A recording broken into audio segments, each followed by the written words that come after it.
Packing for Japan is tricky because some things you think you need are completely unnecessary. In this video, we're breaking down exactly what you must pack for Japan, essentials that will make your trip smooth and stress free, and what you should absolutely leave at home so you don't waste space in your suitcase. And stick with me until the very end because I'll reveal the one small item travelers almost always forget, and believe it or not, it can make or break your entire trip.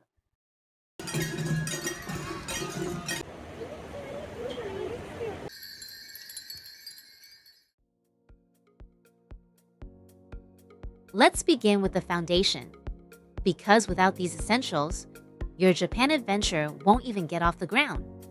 First, your passport. In 2025, Japan continues using automated immigration gates at most major airports, which means your passport needs a machine-readable chip. Also, double-check the expiration date. Japan requires at least 6 months of validity beyond your intended stay. That means if your passport expires within 6 months, you'll likely be denied boarding before you even leave your home country. Second, your visa requirements. Many nationalities, including the US, Canada, the UK, and most of Europe, can enter Japan visa-free for short-term stays, usually up to 90 days. But not all countries are included in this agreement. If you do need a visa, Japan now has a streamlined e-visa system. Applications can be submitted online, and in many cases, approval only takes a few days.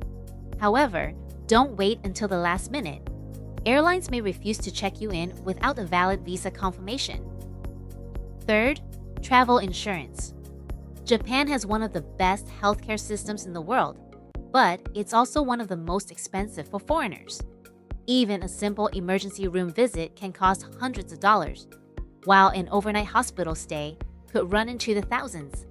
Travel insurance is no longer just optional, it's essential.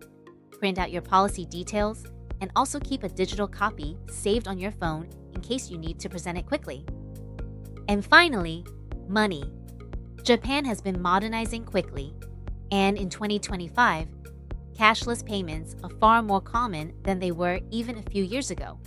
In big cities like Tokyo, Osaka, and Kyoto, most stores, restaurants, and train stations accept credit or debit cards. Digital wallets like Apple Pay and Suica mobile cards are also becoming popular. But in rural areas, traditional inns, mom-and-pop restaurants, and temple donation boxes still prefer cash. The smart approach is to carry one reliable credit card, one debit card for ATM withdrawals, and about 20,000 yen in cash. That's enough for emergencies, small purchases, or situations where cards aren't accepted. Conveniently, you can withdraw yen directly from ATMs at 7-Eleven, Lawson, and Family Mart convenience stores, which are practically on every corner.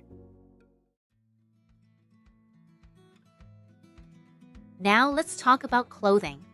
Because Japan's weather changes dramatically with the seasons, and what you pack really depends on when you're visiting. Spring, from March to May.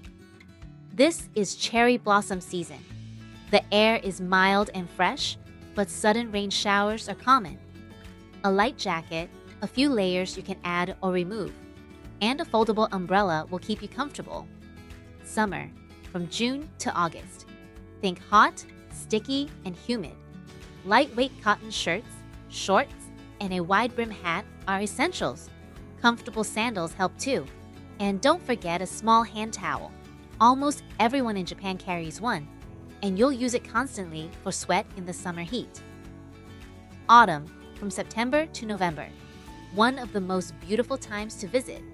The air turns crisp, the fall leaves are breathtaking, and you'll spend hours exploring outdoors.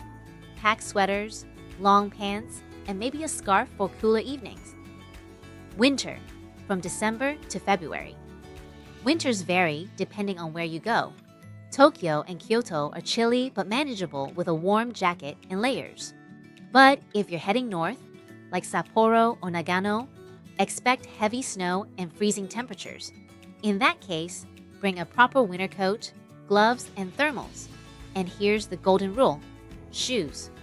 You'll be walking 10, maybe 15,000 steps a day, and you'll be taking your shoes off constantly at temples, traditional inns, and even in some restaurants.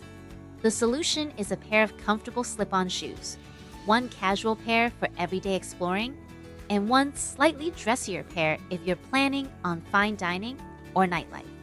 That's all you need.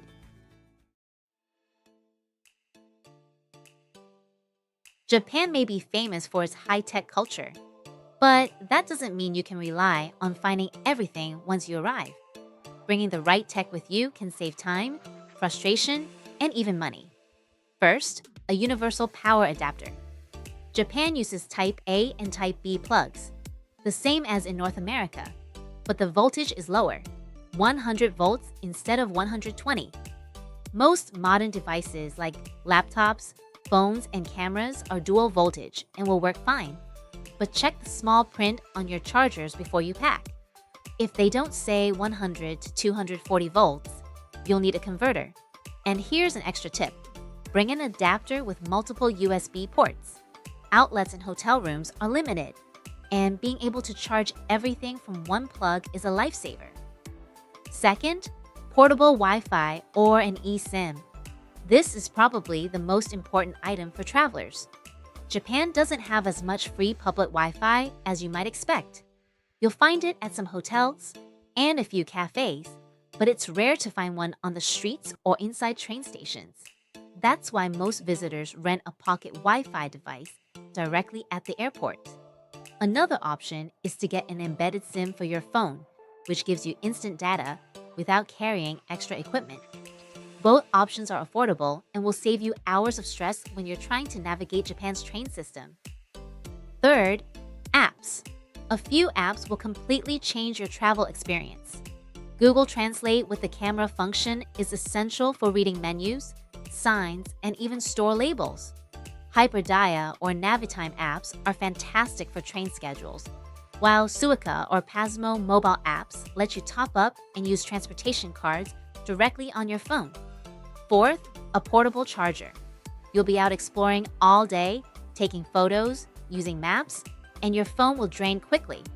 A good power bank, around 10,000 milliamp hours, is the easiest way to keep it alive until you're back at the hotel. And finally, noise-canceling headphones. They're useful on flights, on bullet trains where the engine noise can be loud, and even in hotels where city sounds or thin walls might disturb your rest. A solid pair keeps distractions out and makes travel more comfortable.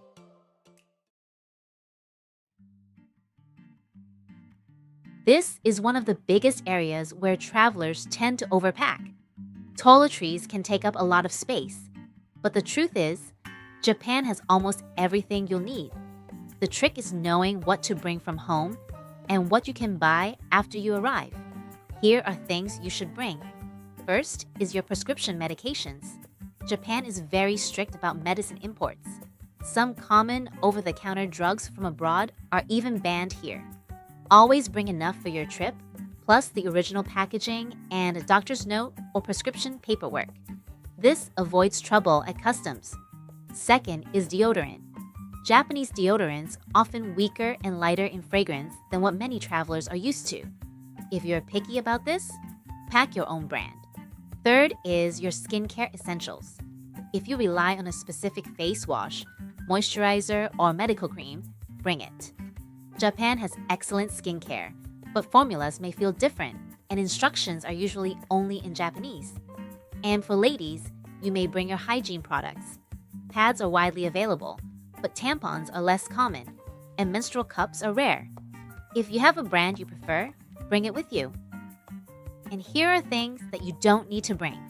Don't waste space on shampoo, conditioner, or body wash. Japanese hotels and even budget hostels provide them. And if you want your own, every convenience store and drugstore sells travel sizes.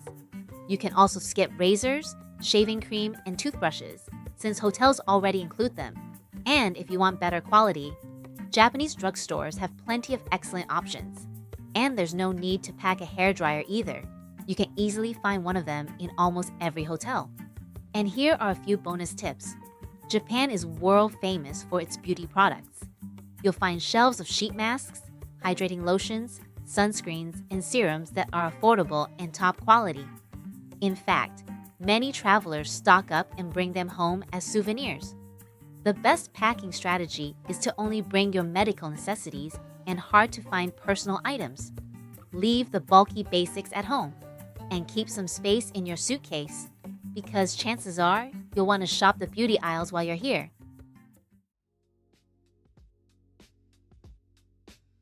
And finally, the one item travelers almost always forget. It's not tech, it's not clothing, it's not toiletries, it's a portable luggage scale. Japan is a shopping paradise. You'll find yourself picking up souvenirs, anime merchandise, traditional crafts, electronics, beauty products. It's almost impossible to leave without buying more than you planned. The problem is, airlines are stricter than ever with baggage allowances, and overweight fees can be shockingly high. Even a few extra kilos can cost you hundreds of dollars. A portable luggage scale solves that problem. It's a small handheld device, light enough to slip into your pocket or day bag, and it lets you weigh your suitcase before heading to the airport. Instead of guessing or panicking at the check-in counter, you'll know exactly where you stand.